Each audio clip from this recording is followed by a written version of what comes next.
On October 24th, Anton Rabie, co-founder of Spin Master, a global children's entertainment company, gave a keynote address to an audience of Spin Master leaders on growing their capacity to lead by shifting their behavior patterns. This interview with Dr. Bruce Sutton, a seasoned psychiatrist and graduate from Cornell University, accompanied the talk. Bruce, it has really been amazing all the time we've spent together. I've lost track, maybe 6-7 years I've been learning from you. It's felt a lot less than that. Went by really quickly. And you know what, I'm really excited for our leaders in Quebec to gain the knowledge and the expertise that I've gotten from you, and for you to share this with our staff at Spin Master. You know, when I hear the stuff that you're dealing with your patients, when you start getting into tools and techniques and very specific advice, the parallel into business, and it's fascinating to see the parallel. But just before we start, you graduated at Cornell with your doctorate. So I'm a doctor and an MD from U of T, and then I did a fellowship, residency and fellowship in psychiatry at Cornell. Right. That was a long time ago. And I can't believe you studied in university for 12 years. It's a long time. You have to do some undergrad, then you got to go to medical school, then you got to do an internship, then you got to do residency. It's really long. Most of our leaders are very ambitious here, and they know what got you here won't get you there.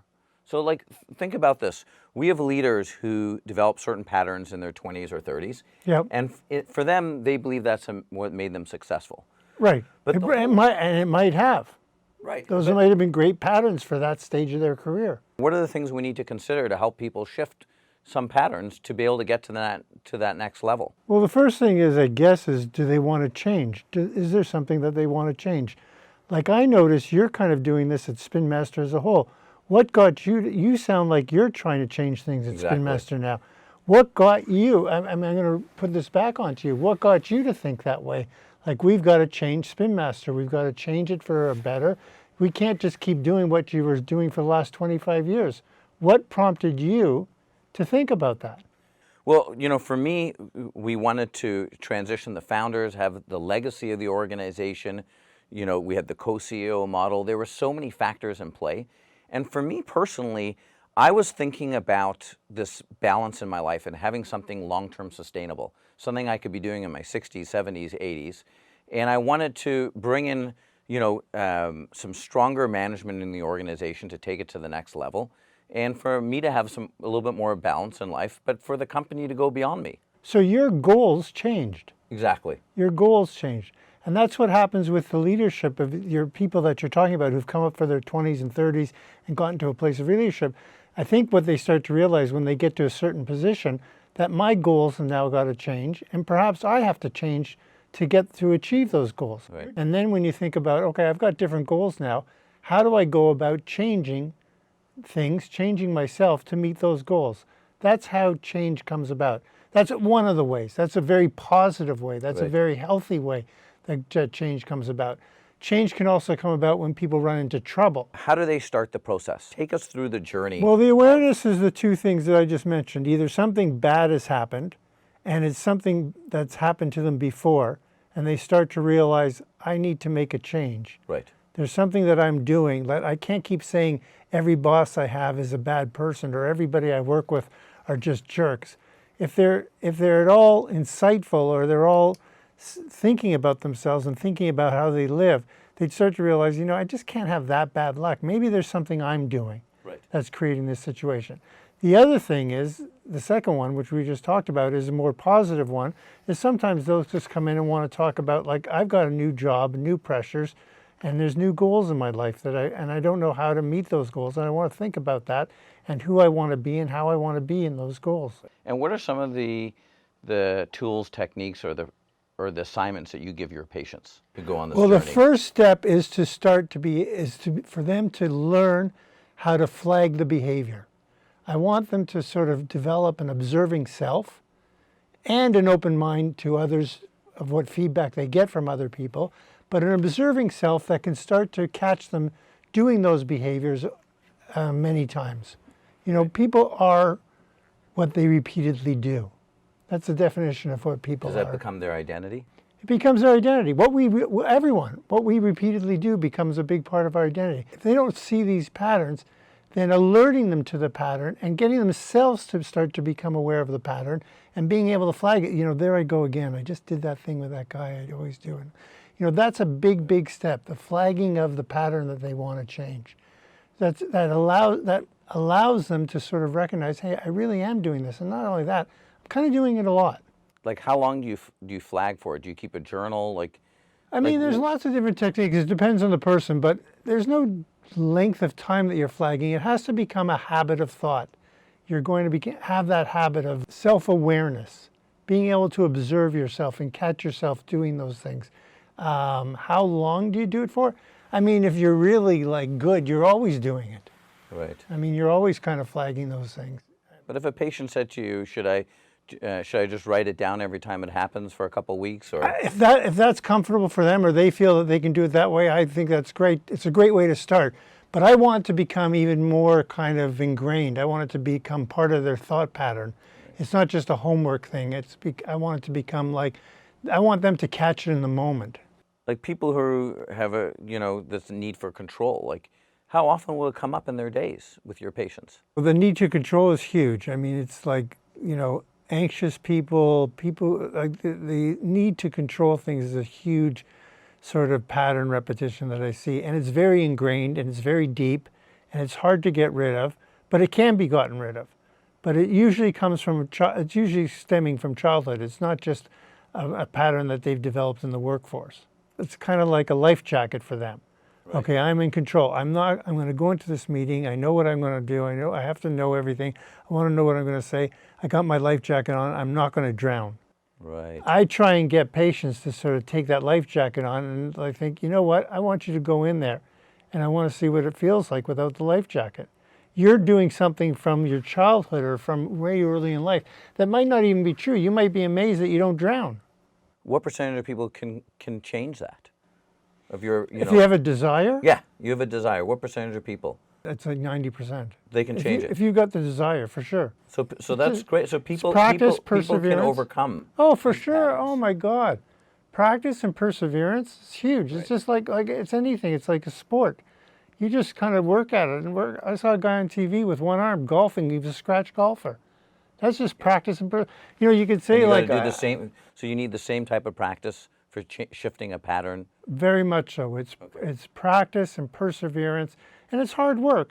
And it's usually done with somebody else a little bit. It's good to have a cheerleader, an outside person, somebody you can just have to report to every once in a while about what's happening. Otherwise, you can forget about it. And what's the step after flagging? So you flag. What are some of the other things? You've got to start thinking about not just what you don't want to be anymore, but what you want to be. And you've got to start to have an idea of how you want to be. And usually where that idea comes from is that you actually see someone being like that. Right. And you get the idea that I want to be more like that. I like the way that person does that or handles that situation. Or I just saw a conflict and I saw how someone diffused it. I want to be like that kind of a leader. So a positive sort of goal is better than like, I just don't want to be a control freak anymore. Right.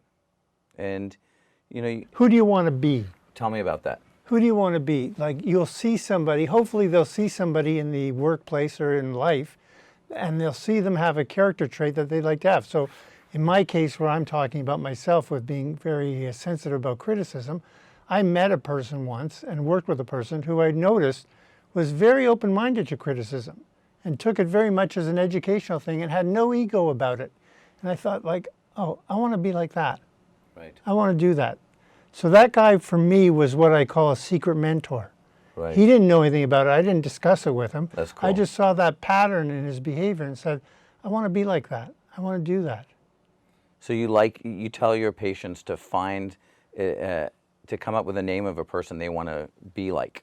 Yeah, or just a behavior that they like. Like this fellow, I didn't want to be like him, but this way he was about criticism, I want to be like that about criticism. Right. So it's important to break these things down. Don't get too like large, like how do I change my whole person? It's more like how do I change this thing? Do you create the image of the person or the image of the act? The act. The act. The act. Okay. I mean, sometimes it can be a person, but that's very global. I was thinking more of the act. This person and how they handle criticism to me was very profound. Any other steps in changing patterns? Practice, perseverance, just keep practicing it. Don't give up. These patterns are hard to get rid of and hard to break. It's better to concentrate not on breaking bad habits than on developing new habits. Like, you don't spend your time now thinking about, like, oh, how was I the leader of Spin Master for the last 25 years? How did I do it 10 years ago? How did I do it? You're thinking more about, how do I want to be? How do I want Spin Master more to be? forward-looking lens. More forward-looking lens. So put more energy on that. Much more. Much more. It's better to be having a goal that you're heading towards than to be going over the past and what you don't want to be. What kind of probabilities could the Spin Master leaders experience to shift certain patterns? It depends on the pattern. It depends on how badly they want to shift. The problem, I think, with your leaders will be the problem of, like, this, how I am has gotten me this far. Exactly. It's a pretty good behavior pattern. Do I really want to break that? And, like, you can say how you were got Spin Master this far, but you took the next goal and said, like, okay, now there's new goals. How do I want to be and how do I want to achieve those goals? I can't just be doing whatever you were doing for the last 25 years. There's new things to do. One of the most common patterns is self-preservation. I mean, people just put so much energy in managing up, self-promotion, self-preservation, and, like, it's consuming, right? And that kind of time could be, you know, developing the next partnership with Spin Master. It could be, you know, finding revenue like growth opportunities. Well, Spin Master has to find the people that they have to, that will respond to reassurance that, you know what, you don't have to preserve yourself anymore. You're here, you're okay, we like you. This is what would be good. This is what we think would be good for you and good for Spin Master. Stop worrying about preserving yourself now. You're safe. You're okay. You know, you're good enough. Now it's about developing skills and habits and behaviors that are going to take you to the next level. And how long do you think it would take an educated person who had a desire to shift the pattern of self-preservation? I think that's months. Months. Yeah. Which is the hardest pattern in the workforce? The patterns that have been going on since childhood are the hardest ones to break down. Like what? Like, let's say, the need to be in control. Okay, that's a really hard one. That's a hard one. It's usually lifelong. It's usually very well ingrained. The neural, you know, the way they talk now is neural pathways. The neural pathways have been running for years and years and years and years. And to start to get new neural pathways going is a lot of work. And that one, I'd say, is more years. Right. What's an easy one? I thought the one I gave my example about the critique and getting my back up and the defensiveness and learning to be, I found that pretty easy. Like, within the, like, I mean, I keep having to. What about? Yeah, also, I have to say. What about, like, courage? Like, we want, you know, it's so important for people to have the courage to talk up and share their ideas. You got to create the environment for that. Yeah, you got to create the environment for that. That's on the company side. The company has to create that environment that, you know what, we're into this. We're gonna reward that. Right. That's important to us, and don't be afraid because we're going to reward that. What other tips, you know, do you tell your patients on this topic? Well, the big one is for them to realize that they're repeating a pattern that probably stems from a family dynamic that they grew up with.